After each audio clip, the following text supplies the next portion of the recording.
Breaking news AP liquor scam లో రోజుకి కీలక విషయాలు బయటకు వస్తున్నాయి.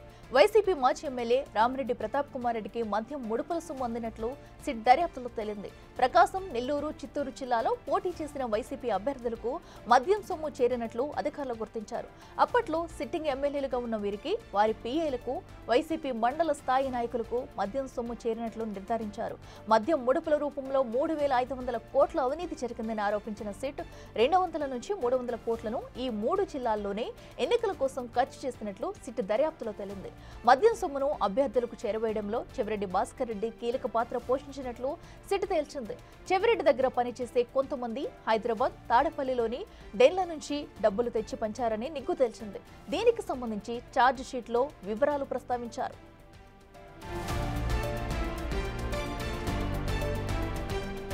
వైసీపీ నుంచి పోటీ చేసే ఎమ్మెల్యే అభ్యర్థులు ఈ మద్యం సొమ్మును అందించారని, మండల స్థాయి నాయకులకు 50 లక్షల చొప్పున పంచారని సిట్ తెలిపింది. దీనికి సంబంధించి చెవిరెడ్డి అనుచరులు డబ్బు తెచ్చి పంచినట్లు సిట్ నిర్ధారణకు వచ్చింది.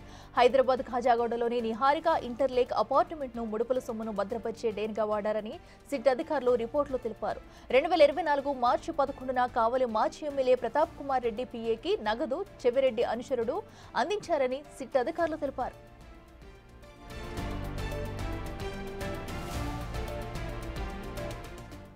ఇదే అంశానికి సంబంధించి మరింత సమాచారం మా ప్రతినిధి శివ అందిస్తారు. శివ, చెప్పండి. ఏపీ లిక్కర్ స్కామ్ కి సంబంధించి కూడా భారీ మొత్తంలో డబ్బు చేతులు మారినట్టు తెలుస్తుంది. వీటన్నిటిని కూడా అటు వైసీపీ సిట్టింగ్ ఎమ్మెల్యేలు, అతని అనుచరుల ద్వారా కూడా వీరందరూ పార్టీ కోసం ఖర్చు చేసినట్టుగా కూడా సిట్ అయితే ఇప్పటికే ఒక నిర్ధారణకు వచ్చింది. ఇప్పుడు ఎలాంటి పరిణామాలు చోటు చేసుకునే అవకాశం ఉంది? డీటెయిల్స్ ఏంటి?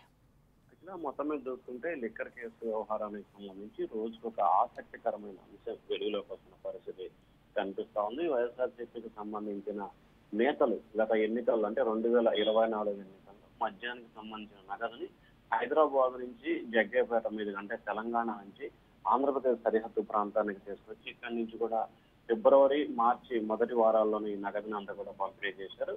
ముఖ్యంగా ఉమ్మడి చిత్తూరు, ఉమ్మడి ప్రకాశం, ఉమ్మడి నెల్లూరు జిల్లాల్లో దాదాపుగా 250 నుంచి 300 కోట్ల రూపాయలకు సంబంధించిన నగదుని పంపిణీ చేసినట్లు కూడా సిట్ అధికారులు ధృవీకరించారు. ఈ అంశానికి సంబంధించి కూడా రాష్ట్ర వ్యాప్తంగా అనేక చోట్ల పంపిణీ చేసిన చెవిరెడ్డి భాస్కర్ రెడ్డి చిత్తూరు జిల్లా సొంతం కావడం, అలాగే ఆయన ఒంగోలు ఎంపీ అంటే ప్రకాశం జిల్లాకు సంబంధించిన ఒంగోలు ఎంపీగా పోటీ చేసిన నేపథ్యంలో ఈ జిల్లాలపై ఎక్కువగా ఫోకస్ పెట్టినట్టు తెలుస్తోంది. దాదాపుగా ప్రతి నియోజకవర్గానికి 10 నుంచి 15 కోట్ల రూపాయల నగదుని ఈ లిక్కర్ స్కామ్ కు సంబంధించిన నగదుని వినియోగించినట్టు సిట్ అధికారులు ఛార్జ్ షీట్ లో పేర్కొన్నారు. తాజాగా సిట్ అధికారులు ఛార్జ్ షీట్ లో పేర్కొన్న అంశానికి సంబంధించి కూడా 2024 మార్చి 11వ తేదీన కావలి ఎమ్మెల్యే అంటే అప్పటి ఎమ్మెల్యే, ఇప్పటి మాజీ ఎమ్మెల్యే ప్రతాప్ రెడ్డి కుమారుడికి ప్రతాప్ రెడ్డి పిఏకి ఎవరైతే చెవిరెడ్డి ప్రధాన అనుచరుడు ఉన్నారో బాలాజీ యాదవ్ ఈ కేసులో లిక్కర్ కేసులో నిందితుడిగా ఉన్నాడు. ఆయన 3 దఫాలుగా కావలి ఎమ్మెల్యేతో మాట్లాడి నగదును చేరవేస్తున్నట్లు కూడా చెప్పడం జరిగింది. ఉదయం 8 గంటల సమయంలో అంటే మార్చి 11వ తేదీన ఉదయం 8 గంటల సమయంలో దాదాపుగా 10 కోట్ల రూపాయల నగదుని చేర్చినట్లు కూడా సిట్ అధికారులు రిమాండ్ రిపోర్ట్ లో పేర్కొనడం జరిగింది. సో మొత్తం ఈ వ్యవహారానికి సంబంధించి కూడా సిట్ అధికారులు నిగ్గు తేల్చే ప్రయత్నంలో ఉన్నారు. మొత్తం ఉమ్మడి చిత్తూరుకు సంబంధించిన 14, ఉమ్మడి ప్రకాశానికి సంబంధించి 12, అలాగే ఉమ్మడి నెల్లూరుకు సంబంధించి 10, మొత్తం దాదాపుగా 40 నియోజకవర్గాల్లో కూడా ఈ నగదును పంచినట్లు గుర్తించారు. ఇంకా ఏ నియోజకవర్గాలకు సంబంధించి ఈ నగదును ఎంతెంత చేర్చారు, ఎవరు ఈ డబ్బులు అక్కడికి చేర్చారు, ఎవరెవరు ఈ డబ్బులు అందుకున్నారు అనే దానికి సంబంధించి కూడా లోతుగా సిట్ అధికారులు అయితే దర్యాప్తు చేస్తూ ఉన్నారు. ఇప్పటి వరకు ఈ 3 జిల్లాల పరిధిలో తాజాగా కావలి మాజీ ఎమ్మెల్యేకి నగదు చేరినట్లు కూడా సిట్ అధికారులు గుర్తించారు. అఖిల, అయితే శివ, ఇప్పటికే చూస్తున్నాము అంటే ఈ మొత్తం డబ్బును కూడా కేవలం ఎన్నికలకు ఉపయోగించారా? ఇంకా ఎక్కడెక్కడ ఇన్వెస్ట్ చేశారు? ఇప్పుడు తదుపరి ఎవరిని విచారించే అవకాశం ఉందనుకోవచ్చు? ఇప్పటికే హైదరాబాద్ కేంద్రంగా మొత్తం 8-9 చోట్ల కూడా ఈ నగదుకు సంబంధించి కూడా డంపు చేయటం, అలాగే అక్కడి నుంచి కూడా కార్యకలాపాలు కొనసాగించడం, అక్కడే తదితర వ్యక్తులతో సమావేశాలు నిర్వహించడం, అక్కడ నుంచి హైదరాబాద్ కేంద్రంగానే తతంగం అంతా కూడా పూర్తి స్థాయిలో నడిపిన పరిస్థితి కనిపిస్తోంది.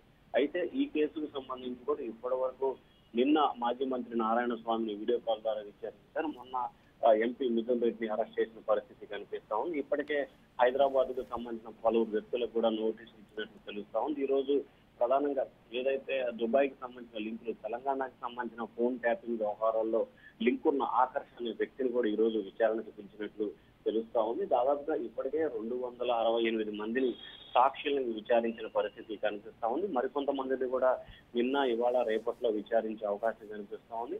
వారు ఇచ్చిన సమాచారాన్ని బేస్ చేసుకొని అంతిమంగా ఎక్కడెక్కడ డంప్ చేశారు, ఎక్కడెక్కడ నిధులు వినియోగించారు, ఎవరికి చేర్చారు అనే దానికి సంబంధించి కూడా పూర్తి స్థాయిలో వివరాలను సేకరించే పనిలో సిట్ ఉంది. ఎందుకంటే ఇప్పటికే 305 పేజీల ప్రాథమిక ఛార్జ్ షీట్ ను సిట్ అధికారులు 2 రోజుల క్రితం కోర్టులో సబ్మిట్ చేసిన నేపథ్యంలో తదుపరి ఛార్జ్ షీట్ అంటే ఫైనల్ ఛార్జ్ షీట్ ని మరొక 20 నుంచి 40 రోజుల్లో కూడా దాఖలు చేసే సిద్ధమవుతున్న నేపథ్యంలో పూర్తి వివరాలను సేకరించే ప్రయత్నాలు సిట్ అధికారులు చేస్తా ఉన్నారు. అఖిల.